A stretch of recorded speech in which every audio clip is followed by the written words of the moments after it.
All right, welcome to the Astral Weather Report for July 18th through 24th. I'm Jeremy Eugene Wilson with the Light Army, and I come on here every 6 days to share with you the unseen astral influences on our behavior, the way we think, the way we feel, so that rather than this become something that's confusing or creates conflict for you, it's something that you can take advantage of, something you can leverage to your benefit to achieve your outcomes. So the theme for this next 6 days is liberated limits. What you can expect mentally and emotionally. This cycle really invites you to rethink the relationship between freedom and structure. You might feel inspired to explore new ideas. You might have a lot of creative flow, new experiences or possibilities, while simultaneously confronting the limitations that shape sustainable growth. We all have great ideas, but if you don't have gas in the tank to get where you're going, if you don't have time on your calendar, if you don't have resources, money, if you don't have people, well, that's just going to create frustration for you. So you might feel a desire for adventure, a desire for change, or fresh inspiration of some kind. There might be a little bit of restlessness with, routines and, just like I said, perceived restrictions, limitations. Frustration when your camera doesn't sit in the mount correctly. Just joking, but frustration with progress when it's constrained. You might notice just inspiration arriving through unexpected conversations or experiences, and this is just really expansion through structure. That's what this really is. Freedom without boundaries creates chaos, right? Boundaries without vision just creates stagnation, complacency. So this week really teaches us that the right limits don't really restrict your life, they release your potential.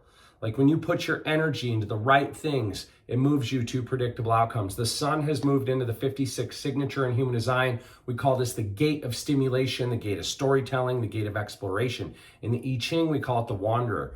This can show up in a shadow format in a distorted way through escapism and chasing excitement and distraction and just consuming experiences without fully integrating them, right? Just you're on to the next thing without actually enjoying the experience you're in. You're seeking something externally outside you, the next step, the next chapter. So the way to align with this is activate curiosity. Meaningful exploration. What I mean by that is like genuinely look into the purpose, the meaning, the why behind the why, right? And also inspired communication. Make sure the communication that you're having questions, communication leads to revelation. So learning through experience, what am I learning from this? How are we growing from this? How can we continue to grow through this? Life always expands when experience becomes wisdom. So it's about win or learn.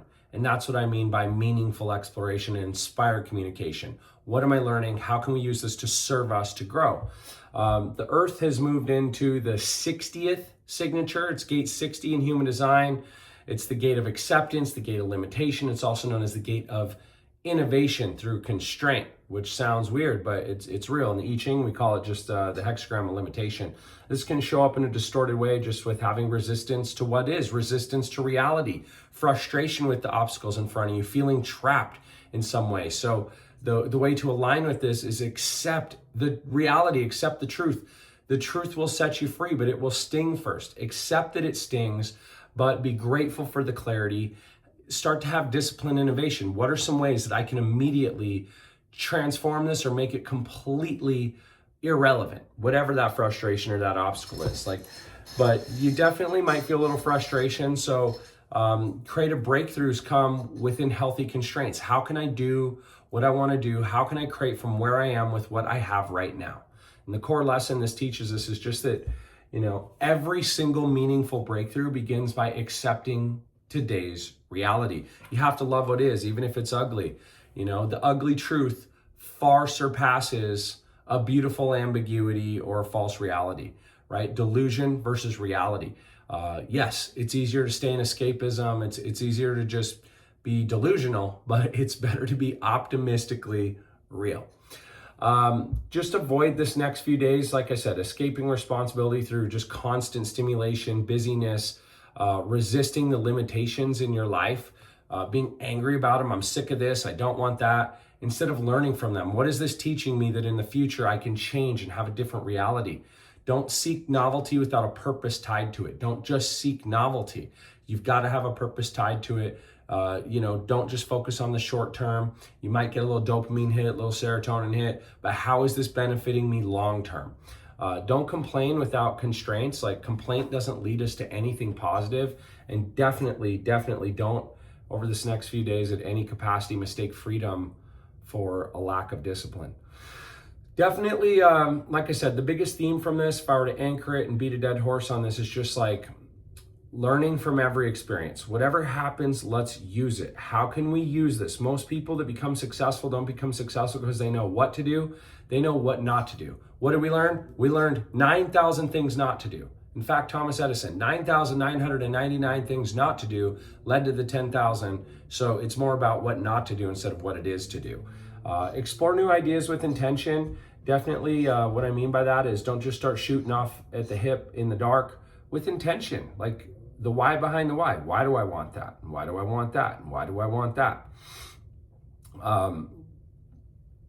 The whole theme, if I were to break it down into simple form, a great book by Ryan Holiday is called The Obstacle is the Way. It's a concept from Stoicism, and that's the truth. The obstacle is the path. The cave you fear to enter holds the treasure you seek. The solution that you're looking for is only going to be found because there's a problem and an obstacle in the way. So, share stories that create wisdom. Share with people like what you've learned through your hardships, the lessons, how you've grown, how you're better as a result of it. I need to find a way to get my camera to fit better next week. But yeah, just the number one ways you can take advantage of this and squeeze the juice, get the highest ROI out of this trends is just try a new experience that expands your perspective in some way, right? Even if it's some kind of victim story of the past, how has this made me better? How has this made me stronger? Anytime we experience discomfort, if you look at it just like you want to grow your bicep in the gym, what do? You go put more pressure on it. You go lift heavier weight that causes more pain. Well, the same is true mentally, emotionally, financially, spiritually. If it hurts, there's a chance that it could be developing spiritual muscle. So you don't want to run from that resistance. A tree without wind snaps the first time the wind blows because it doesn't have resistance to make it strong. And the same is true for you. So definitely look at the limitations in your life and start to see how they're an advantage or a strengthening agent. Journal lessons from recent challenges, things that have gone sideways on you, like what happened, how did I grow stronger as this, what did I learn that in the past I will not repeat, because that's the reality. You're going to repeat the same mistakes over and over until you remember how to avoid those mistakes and the strength that you gain from them. Simplify an area of your life this next week that really will create more freedom. It might be at home, it might be in business. Simplify. Share a story with people though that teaches people your lessons rather than entertains them. A couple questions to be with this week is just like, what limitation is actually preparing you for greater freedom, right? So many times constraint and pressure is what allows us to then find freedom. Like we get clear on what we want the most when what we don't want shows up. It's a law of inversion. So maybe you're like frustrated these next few days about all the things you don't want in your life. Instead of getting caught up in the I don't want this, I don't want that, sit down, draw a line. The don't wants and what are the opposites of that? I don't want to be broke. I want to be wealthy. I don't want to be, arguing. I want to have harmony. I want to have peaceful conflict resolve. Whatever those things are in your life, get really clear about the contrast of ultimately it's opposite, the inversion effect. Also another question, an internal, question is just like, what experience is trying to teach me something I've been unwilling to see until now? So that's the Astral Weather Report for this week. We are starting a new breakthrough lab here in a few weeks. Make sure if you haven't reviewed this last one, this cycle inside the Light Army, go to lightarmy.com /lab. That'll get you access to the future groups, but you can also reach out and we'll get you set up in the school community where all of those replays are there. It is one of the very best series I've ever delivered. If you want to break through, increase your identity, become the person that naturally creates success sustainably, it's one of the greatest trainings we've ever done. So would love to share that cycle with you. In the meantime, remember what you are, Remember that the obstacle is the way. Infinite love. Shine on. Bye for now.